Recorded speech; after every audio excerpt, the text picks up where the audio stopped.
Hey, what's up everyone? And you are watching What's Up Ryan? So guys, in today's episode, I'm going to be talking about making a difference today. Not tomorrow, but today. Now, everyone's going to start their week very soon. And I think our week just started here in Asia.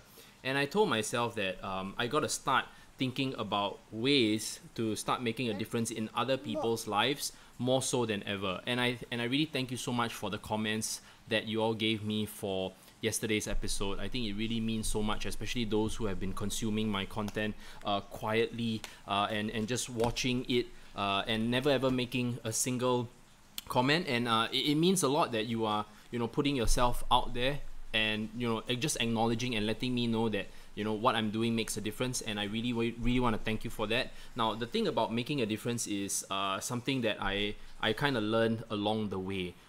It was something that I never used to do because I was always stressed out all the time, and it's always very difficult to look at someone else's situation when you have a situation yourself. You know what I mean?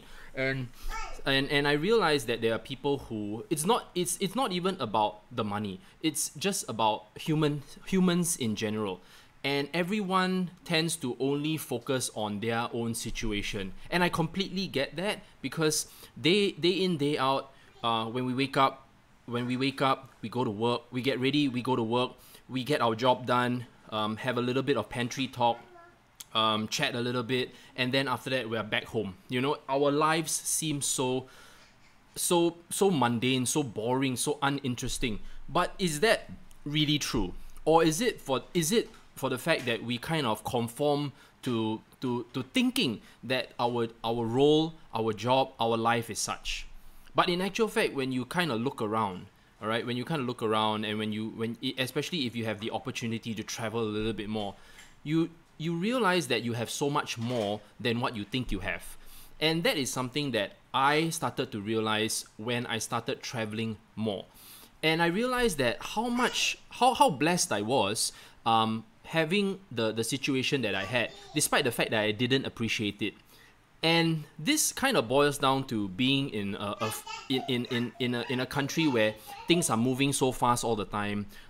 You think that you have a cushy job and you're making 6 figures a year, and you don't stop to think, could I do more for the kind old lady that's my neighbor for the past 10 years? Or can I do more for the kid down the street that I notice usually looks pretty hungry, but I just never stop to think about it.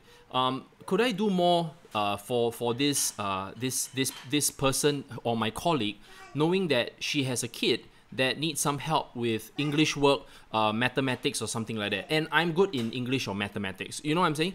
So sometimes it's about being self-aware. Sometimes it's about realizing the situation around you rather than always focusing on what is in it for me. And let me assure you something. The moment you start doing that, you start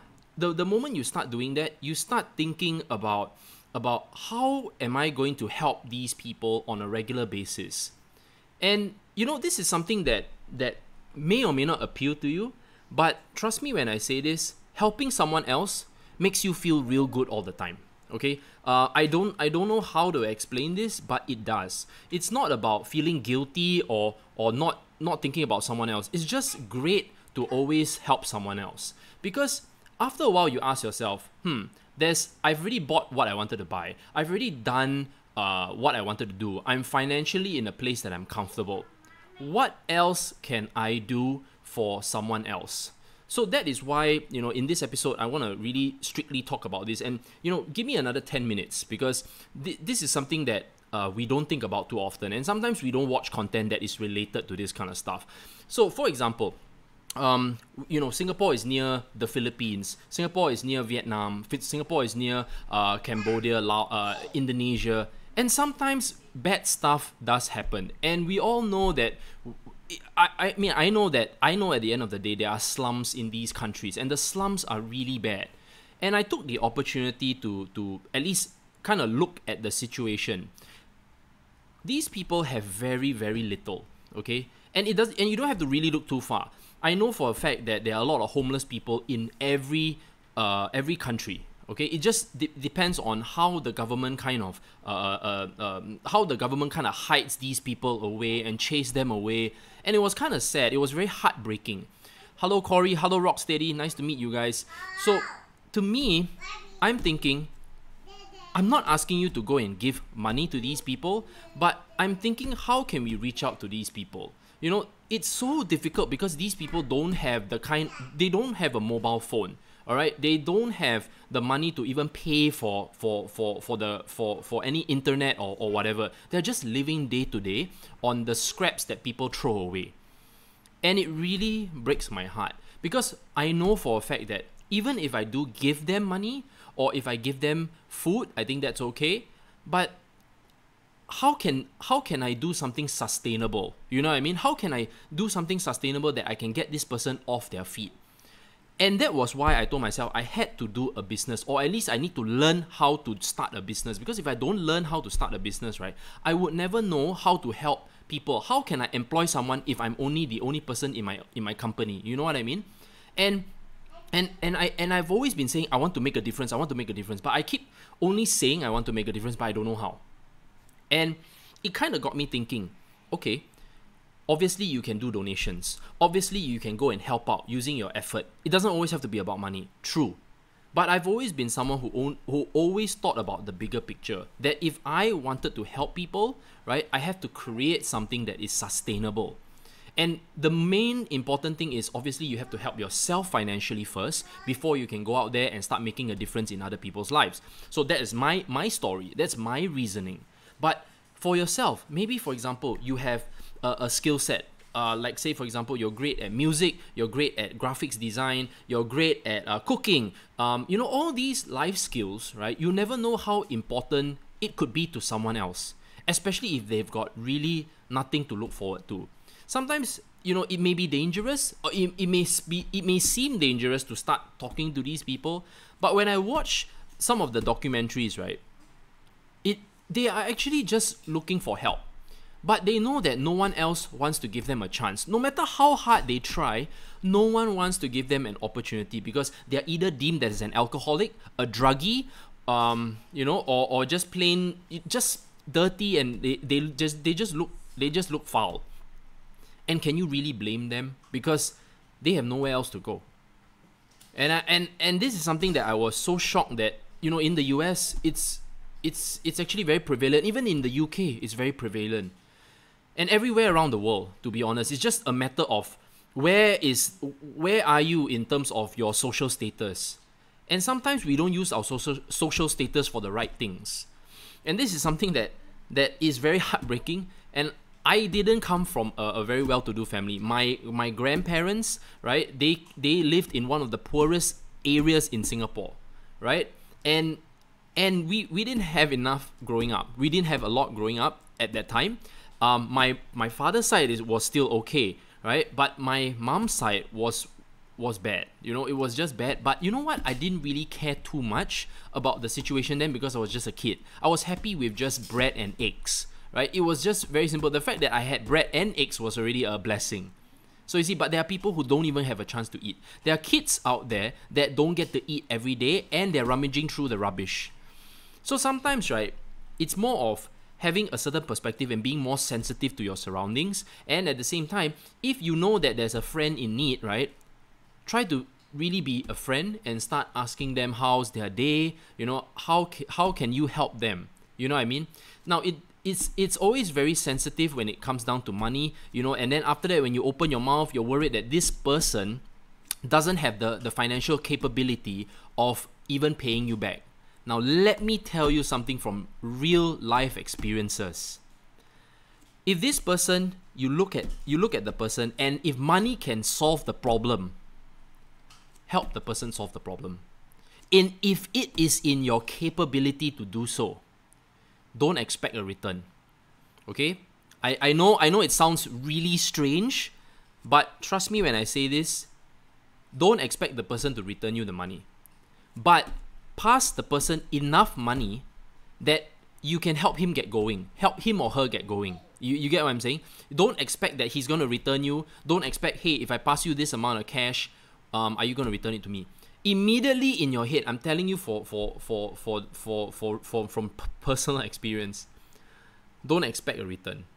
Because the person, if that person were to ask you for money, and the person who is trying to pick himself up needs some time.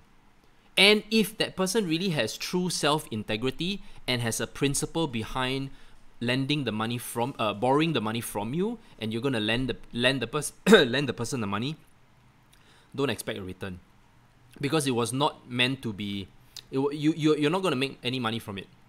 But what you can do is help the person out, because that person will be ever grateful, especially if that $100, $200, $500 really helped him to get out of a sticky situation. And even though you may think that this person may not be able to have the skills, you never know, because that person was me once. I had to ask for $20,000 just to pay for my children's school fees, for whatever running credit card bills that I had, stuff like that, because I had to put some stuff on the card, and unfortunately my very first internet business didn't do so well, right? And after a while, I had chalked up all these debts from monthly subscriptions, and it was tough. My wife didn't have enough, and I had to borrow money, right? I had to lend money, right? I had to borrow money, and then I didn't know who to look for, and I had to ask a friend, could you spare me $20,000? And initially, and you know what was weird? That friend never really asked too many questions. That friend was just saying, Ryan, what do you actually need the money for? I said, I need the money to pick myself up and rebuild everything. And it was a she, by the way, and she lent me that $20,000 just to get me going.